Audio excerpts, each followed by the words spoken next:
Okay, so for section 2-1 of our notes here, it is chapter 3 from our book. So if you ever want to go online and look into this in a little bit more detail, you're more than welcome to. But I am going to go through this pretty quickly since most of you guys have seen this before from pre-calc. So I'm going to go through this fairly quickly. So the big thing, right, make sure when we're talking about vectors, we know vectors require both magnitude and direction, right? So they have to have both the numerical value and the direction associated with that value. And so then the question that I asked down here, just to make sure we're comfortable, when are two vectors equal? Well, obviously, in order for two vectors to be equal, they have to be the same magnitude, right? So if I have a vector going off this way at 10 meters per second, a vector equal that would have to have 10 meters per second as well. But the big thing I want you to be comfortable with is if I gave you these two vectors right here, even though the magnitude of those two vectors are equal, the vectors themselves would not be equal since the directions are different. Right, so the only time that two vectors are equal is if both their magnitude and their direction are the same. Right, so the only time that we can actually say that two vectors are in fact equal is if both those components are true. So make sure you're comfortable with the basics of it. Again, going through these examples pretty quickly. With vector addition, it's pretty easy, right? Particularly if the vectors are collinear, if they're going the same direction or 180 degrees in the opposite direction, right? So add each of the following vectors. Well, this one, again, easy enough, right? I've got vector A, which is 5 meters per second to the west, and vector 10, which is 10 meters per second to the west. Then A plus B, because they're both directed to the west being the other direction, of course, but because they're both directed to the west, I simply add those up. So 5 and then 10 more. So I would have a resultant of 15 meters per second. And it is good to include that direction, right, because we're still talking vectors, so we do want to make sure we still include that direction component of our vector. Anyway, so we've got that one. If we've got one that's off to the west at 5 meters per second and one that's off to the east, it's still very easy to work with, right? If I'm going off to the west 5 and then going back to the east 10, then the result between those two would be 5 meters per second to the east, once again making sure I include the direction. Really the only time that vectors get very complicated, right, is when they're not the same direction. Now this example hopefully is still pretty easy, since we have one that is to the east and one that is to the north. Right, if I asked you to find the resultant of those two, if I asked you to add these two vectors up, those two questions are really the same thing. So finding the resultant and finding the sum, really the same thing. So if I asked you to find the resultant or the sum of these two vectors, we just have to find the hypotenuse, but keep in mind we actually would need the angle involved as well. Right, so 5 squared 25, 10 squared 100, so this would be the square root of 125, or obviously you could do the math here as well. I'm just going to simplify that as 5 radical 5, right? Just because that's what I can do in my head here. So that would be my magnitude, but keep in mind that's not actually the answer to my question. I would have to find the angle associated with that as well, right? And probably we would reference the angle in terms of bearings, which bearings are always with respect to north or south, right? So in this case I would actually maybe find this angle, but then find the complement of that, right? And then I would say north, whatever that is, east. So I'll leave that to you to find the angle. I think and hope you guys are still pretty comfortable with that process. I'm sure you are. So I'm going to go ahead and skip through this just to save us some time. So the first example here, again, hopefully a pretty easy one. A bird flies 100 meters due east from a tree and then 200 meters directly northwest. And it does tell us, obviously, exactly 45 degrees, which is very important. So as I'm drawing this picture out, right, the bird originally goes 100 meters this way and then flies back 45 degrees northwest, right, so 45 degrees above the axis here. So anyway, we've got 100 meters this way, and then I've got 200 meters as this, right? If I want to find the overall displacement, then in order to do that, I need to make sure I'm finding, right, the resultant. So again, the vector that takes me from the original position to the final position, wherever that may actually end up being. And you could look at this and obviously you could build a triangle here. Now the problem would be if we were trying to do a triangle, it's not necessarily a right triangle. We can't confirm that for sure, right? And in fact, if you did a little bit of work here, if you did a little bit of legwork, if you will, right, then you don't actually have a right triangle because this is a 45-degree angle, and that would mean one of those two has to be 45 degrees. But if you look at the sides, that doesn't really make any sense, because if this was 45 degrees and one of the other angles was 45 degrees, we'd have to have two equal angles or two equal sides, and that doesn't really match up. So You could try to do triangles. You could also do, if you go back to pre-calc from last year, you could do the law of sines or the law of cosines, because you do have two sides and you have the angle. So you could definitely jump in with one of those two calculations as well. But again, I would avoid doing that, right? Because what happens if I give you 3 vectors or 4 vectors or 5 vectors? You don't necessarily want to have to do the law of cosines 3 or 4 or 5 times, right? So instead, the easiest thing to do, and just to refresh us real quickly, right, just break these into components. So that first displacement, that first vector for us, so that first one there, I know that I went to the right 100, but I didn't go up or down at all.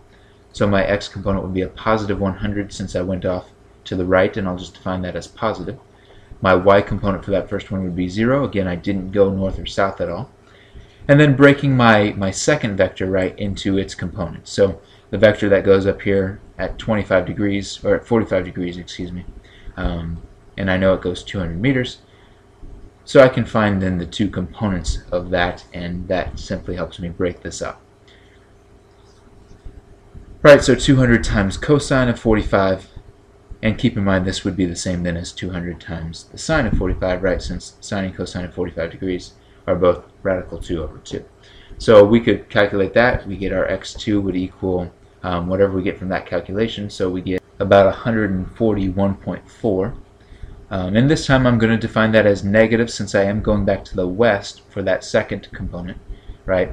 And then again, the nice thing, because it's a 45, 45, 90 triangle, when I break that second motion up, this would be a 141.4 vertical displacement as well, only this time that would be a positive displacement, since I'm defining north as being positive. So then once you've set up, once you've taken the time to actually find your components, these questions are hopefully pretty easy, right? Just find the resultant of your components, find the total of your components. So if I take my two x components and add those up, I get my total x component to be negative 41.4, and I get my total y component to be positive 141.4.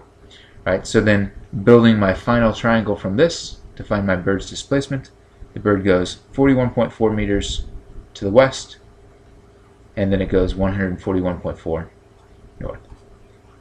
Right. So keep in mind, these are just the components. If I actually then want to find my resultant, I simply have to find the hypotenuse, and because it is displacement and displacement is a vector, make sure we are finding both the hypotenuse and the direction. Again, I will leave that to you guys because I think and hope that you feel comfortable with that. Obviously, if you don't, if you hesitate at this at all, feel free to let me know, but I don't want to waste your time either.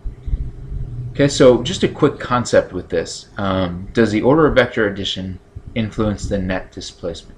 Right, so does it matter, in other words, what this is asking, does it matter what order I add these in?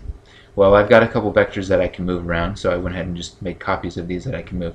So let's just suppose we did this one first, and then this one second, this one third, and this one fourth, right?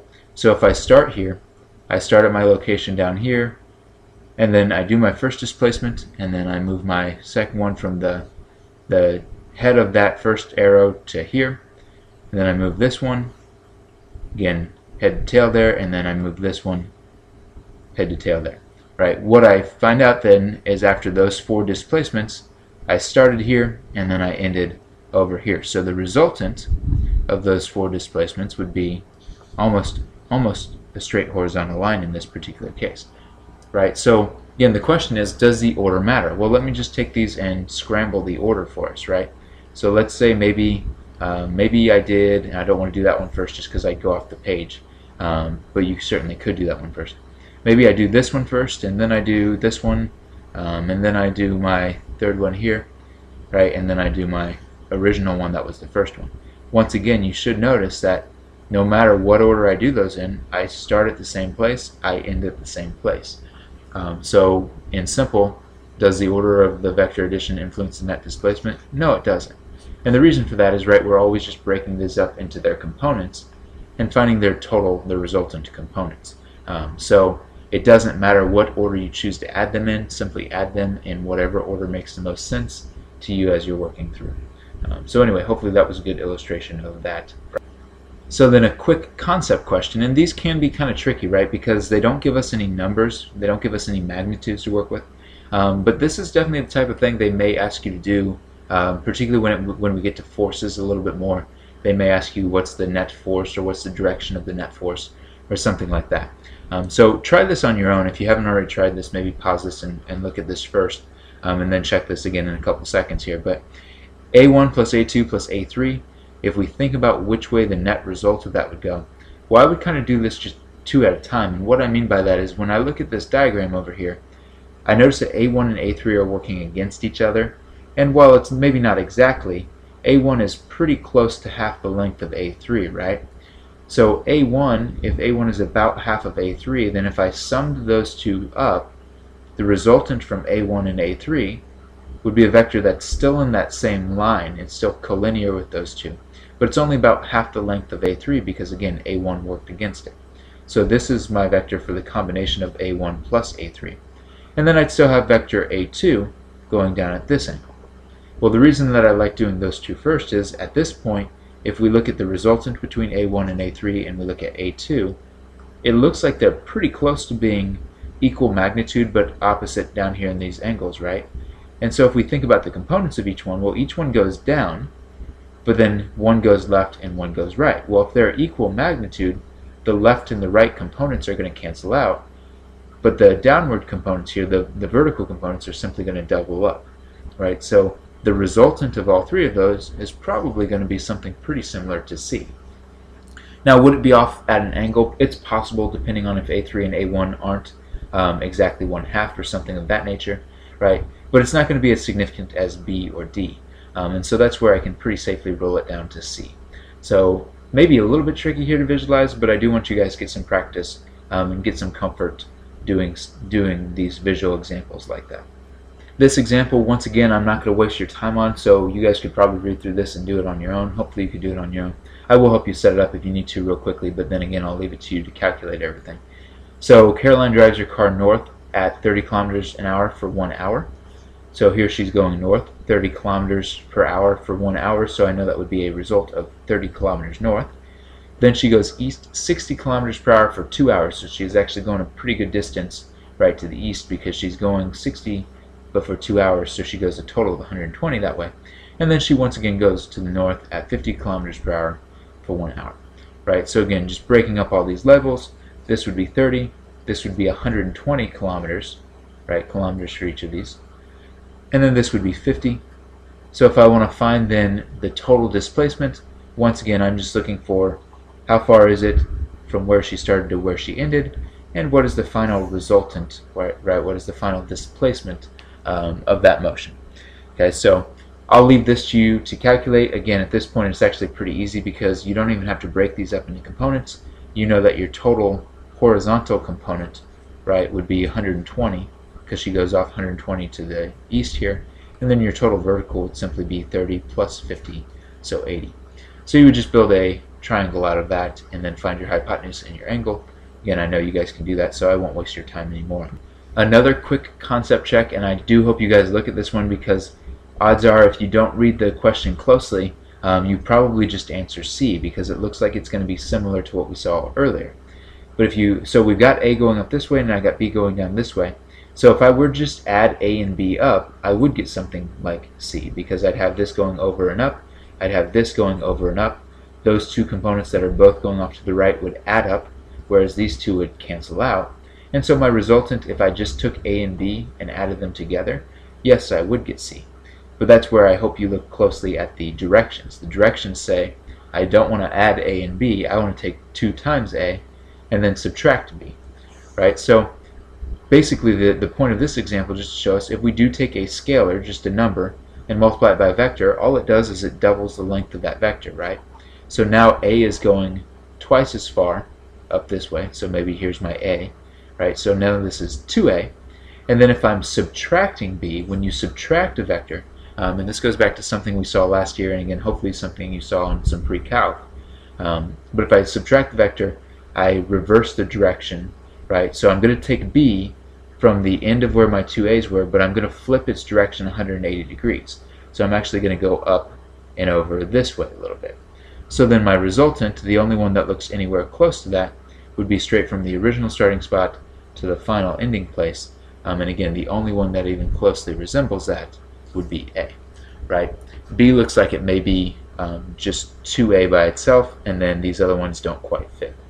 We'll finish the last example or two in part 2.